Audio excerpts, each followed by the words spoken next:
Walt, please. Let's both of us stop trying to justify this whole thing and admit you're in danger. But today, we're not going to look at the parallels between Heisenberg and Heisenberg. Today, we'll look at the ego and megalomania of Walter White from scenes across Breaking Bad. And while that may be true for the first episode, it misses the whole point of Walter's character, as proven by, funnily enough, the finale of the show. Season 5, Episode 16, Felina, in where Walt admits to Skyler for the family that he did it for himself, and that he finally felt I was alive. And that's where the end of Breaking Bad ties into the beginning of this analysis. Walt is no longer a pushover. Now he's a badass. Looking at it now, it shows Skyler that her husband is no longer the man she used to know and love. This is the final nail in the coffin. This is the moment Walter White becomes Heisenberg. You're wrong. Sulfuric acid. I blue balls you there, didn't I?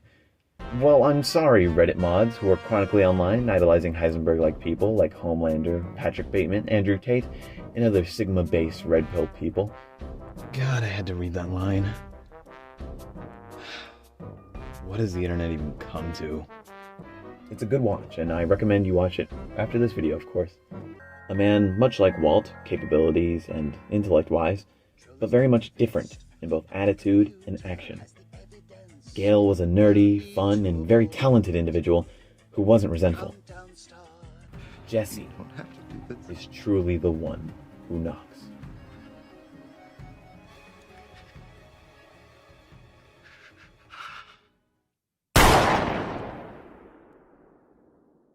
At this point in the show, the tension between Walt and Gus has reached unprepared sub-levels. Walt uses this to his advantage by again manipulating Jesse.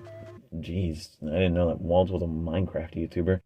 Jesse, we have to groom minors, Jesse. Here, take this ukulele, Jesse. It'll help us make a great apology video later, Jesse. Gus and Hector Salamanca, a former drug kingpin who worked alongside Gus, now reduced to being able to be found in the produce aisle in Kroger, are enemies.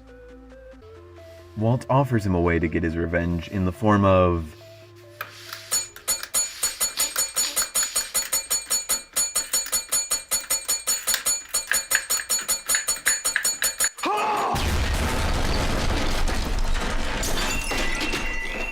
Wouldn't this be an act of self-defense? You're wrong. Sulfuric. This is said right after Walt explains to Jesse how he sold his shares of Gray Matter, a company he helped found that is now worth $2.16 billion, with a B, dollars, for a measly $5,000. Accounting for today's inflation, that'll net you a grimace check, if the cashier pities you enough. It's actually pretty good. Michael! Don't leave me here! Michael! Michael! Help me! But he fails. For one simple reason. He's not as careful. And due to his ego and megalomania, everything has to go his way. Y'all know how that went last time. Anyways, I'd like to shout out people like Pyrocynical, Windigoon, Nightmind, Sunflower, and other cool long-form / analytical content creators like them for inspiring me to make this video. It's called Soup's Second Serving. See the alliteration there? Go subscribe to it. Maybe I'll steal Pyro's idea and upload slop. Probably not daily, but slop. Cheers to everything you do. Whoa, if it isn't a lightener! Hey! Looks like you're Alone on a late all night. your friends. Abandoned you for the slime? You are? Sales gone down there. Drain! Living in a garbage can? Friend, Either you're closing your eyes to savings you do not wish to acknowledge, or you are not aware of the caliber of discounts vindicated by the presence of a hearted object in your community. We've got never better bargains, we've got deals you won't believe. We can tell you what you want before you realize what you need. If you'll pardon us the jargon, here's our darn near guarantee. We take cash or card or credit, but we'll take your heart for free. Hear the register's ring! Ring, ring, ring, ring, ring, ring, ring, ring, ring, you're kidding. It's for you. Wanna know a secret? Hyperlink block. All you gotta do is follow through my plan. Bigger, bigger, better, like the telephone was telling me. You gotta know the territory. Lend the who's gonna measure that's a little bitty 2x4 kind of store anymore. Gotta go, gotta get on the go, make a deal. I score, store is closing. Hot dip, drop shipping, 4, 3, 2, 1, not skipping hours wide into your inbox. Swing by the gift shop, think of the beach. All this and more, click. Hyperlink block. We've got never better bargains, we've got deals you won't believe. We can tell you what you want before you realize what you need. If you'll pardon us the jargon, here's our darn near guarantee. We take cash or card or credit, but we'll take your heart for free. Insurer knows that I'm the best in policy. Honestly, do you want to end in poverty? Buddy, I'm the one to help invest it properly. I'm here to talk about 10 to 1. Remember liquidation, last chance, first day, half price, stars, as I know before. When it's better explore, when you step in the door, the very model of the automated general store. The fact is everybody's gotta have it, don't have it, really have it, never have it, well you've had it, couldn't hack it, and the haven't had it, and the hats for advantage, and the habits that are lacking for the having. Now the answer got the traffic, you have gadget demographics, so you're packing of your magic, to the advantage, gonna have it, nobody's had it, you're a rabbit with a tag, it'll be panic, till you panic, till they grab it, to the shelves up in the panic, seems that everybody has it, and you really gotta have it, so you get it, you're ecstatic, but the tracker of the static of the ear is out of fashion, to the fan of each plastic, take your flashes, then you get back in your car, you have it, on the patches, everybody's gotta have it, don't have it, really have it, if you haven't, well you've had it, couldn't hack it, and the haven't had it, the hat to break Gladys, hoosh, your mama, what a mouth in the encyclopedia, intelligence will be made with seasonal savings, screaming and raving, seasons of praising, neat little blade with a needless engraving, legally great but sweet with the phrase, feel so good, I'll myself, eating the cravings, eat little place, I can feel that smooth taste already, eating the cravings, eat little place then. Hyperlink block. Good first video, Tony. And bam! I present to y'all the new mascot of the channel, Tinny.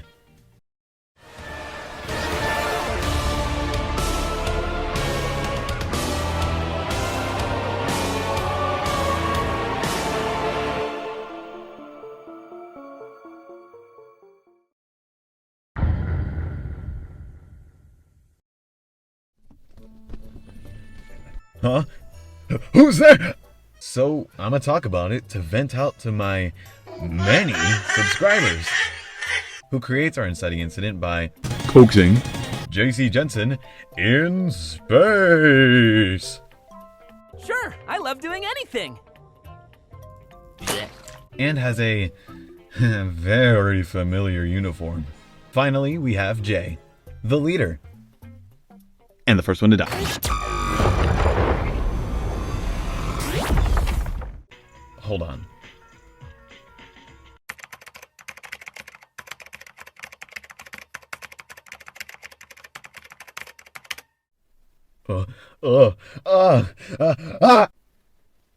Anyhow, that's it. The only two shown ships there are Kane X Moon and maybe Kinger X Queenie. All the others are just forced headcanons, just like Thuzy. I rate this ship, you know, you're like a brother to me, out of 10.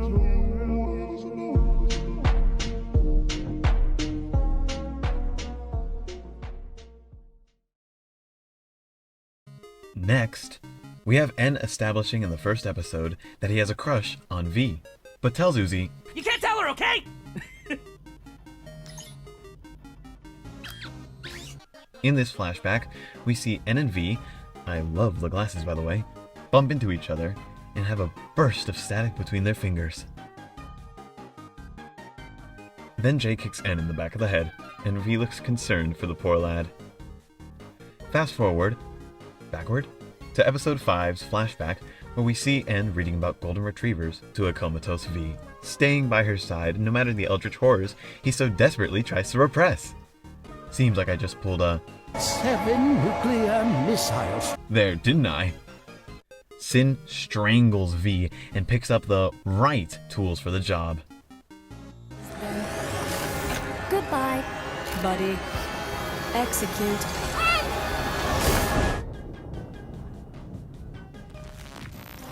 What is happening? No worries, I'm N, but a whole letter is a lot to remember. Having donned her glasses, symbolizing both her remembrance and acceptance, she still makes the ultimate sacrifice for En and Uzi.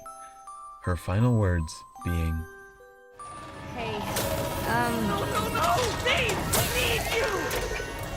nah. Uzi, I trust you. Dave, please.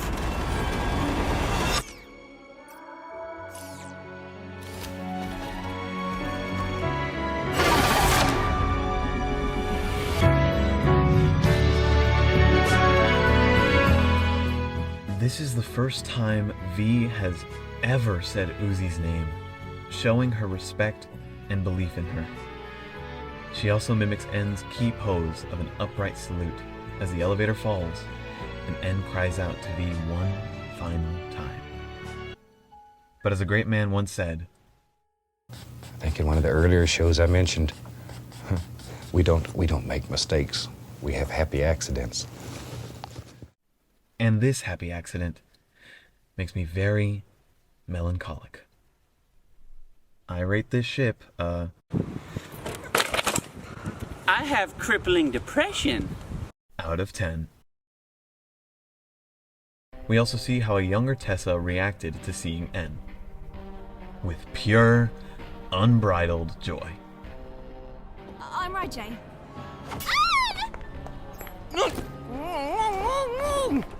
Hi, Tessa. Although, maybe Tessa isn't really Tessa. How did she survive Sin's massacre?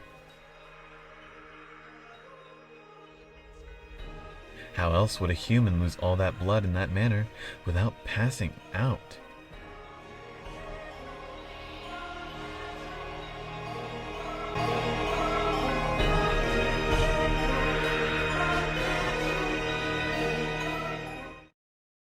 I rate this ship a 2012 overly attached girlfriend out of 10.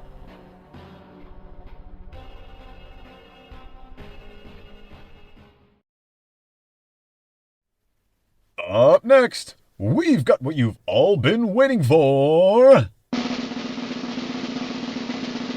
And Connex Door! A wonderful dynamic to be sure. Just look at these two go. Well, when you build doors so good, good door, good door. I rate this ship a Minecraft door sounds out of 10.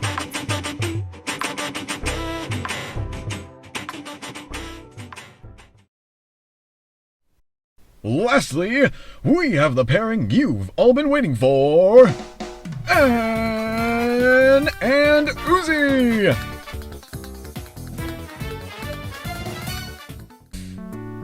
It's looking more and more like N knows. That's what the point of the mask is. And the fact that it'd make for a killer twist, N is the most likely murderer.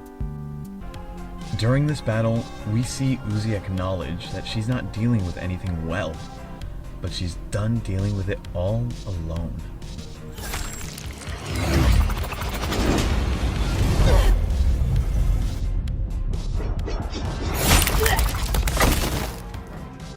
N and Uzi share a dance during the fight with Doll, where this banger plays in the background.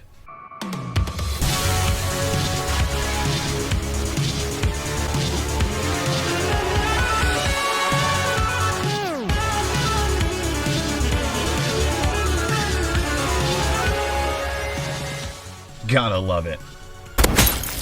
The trio then go to Doll's dorm to investigate, and suddenly get surprise attacked. She's alive again. Absolute solver chicanery. Just roll with it. And here shows how, despite her trauma, he still loves and accepts Uzi, and sees her not for her issues, but for what she is. A girl dancing in the dark, longing to see the moon again. And while she doesn't recognize it at first, she's already found him.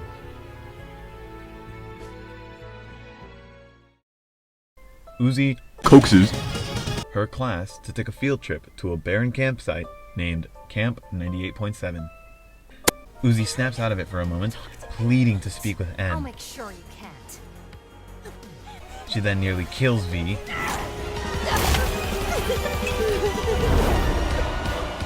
but is picked up by N, who throws her into the sky. Ow! Up we go!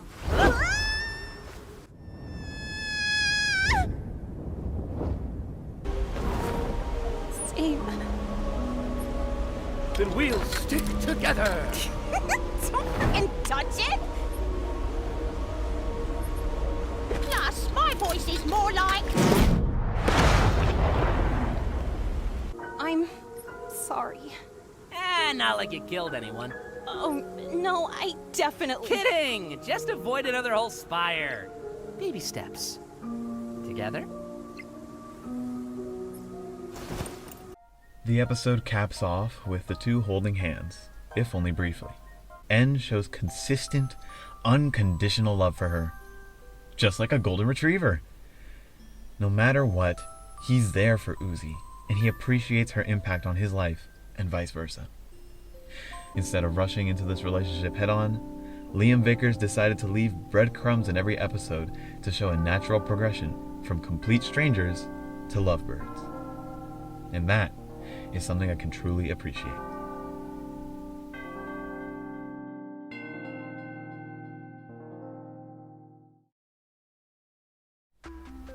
In episode 6, Dead End, while delving into the Cabin Fever labs to destroy what Sin wants, the team explores a bit, and Uzi's tail gnaws on N's head. How wholesome. I'll need you to choose the universe over one little drone, N, before she's not herself anymore. Meanwhile, Uzi sees that the Sentinels are being unleashed to kill N and Tessa. One of the Sentinels boot loops and throws N against the wall while he bleeds out unconscious. Uzi comes to and immediately hugs N while he stares blankly, deeply concerned.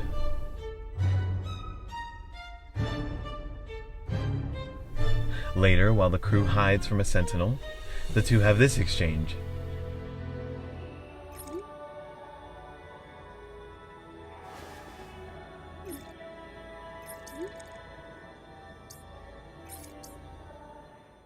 Then, Newsy shippers win!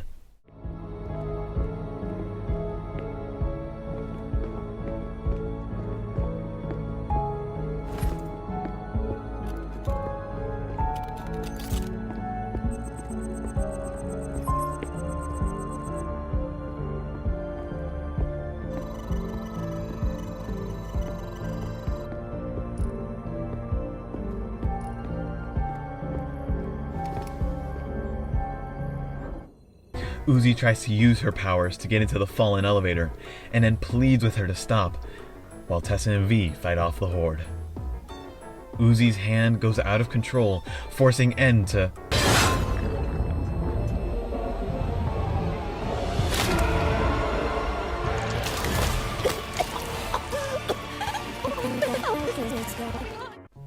Even through the harsh reality told to N, he still wants to live with and love Uzi. Uzi, on the other hand, with the events of episode 4, fully confides in and loves N. Both N and Uzi want to protect each other, even at the cost of the hand N held so dearly moments before. That's what I love about this relationship. They both love each other wholeheartedly. The mere thought of being separated pains them. It's a healthy relationship, rarely seen in any other forms of media. Hopefully, that bond will stay strong come episodes 7 and 8 next year. Looks like we'll just have to wait and see. I rate this ship a 10 out of 10.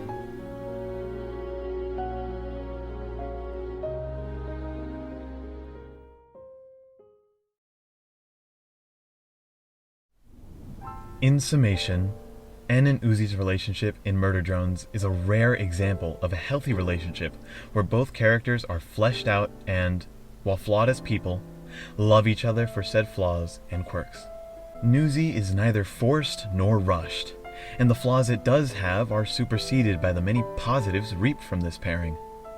This is a benchmark for relationships to strive for, not only in animation, but any other form of entertainment, and even out in the real world. Let's hope for the best for En and Uzi when Season 1 ends in 2024. Finally, a grand cheers to En and Uzi's relationship, the eternal dream.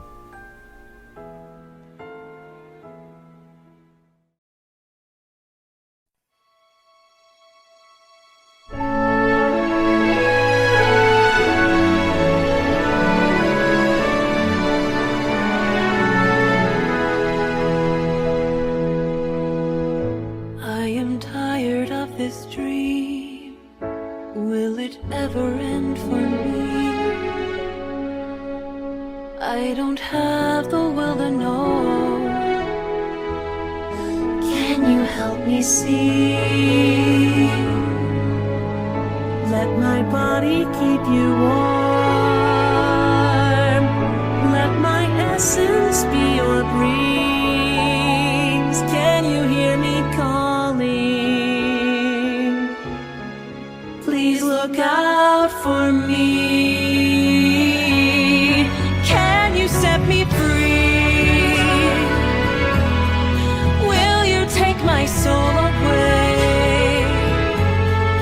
Casting me in cold, bury me in bones, rest eternally.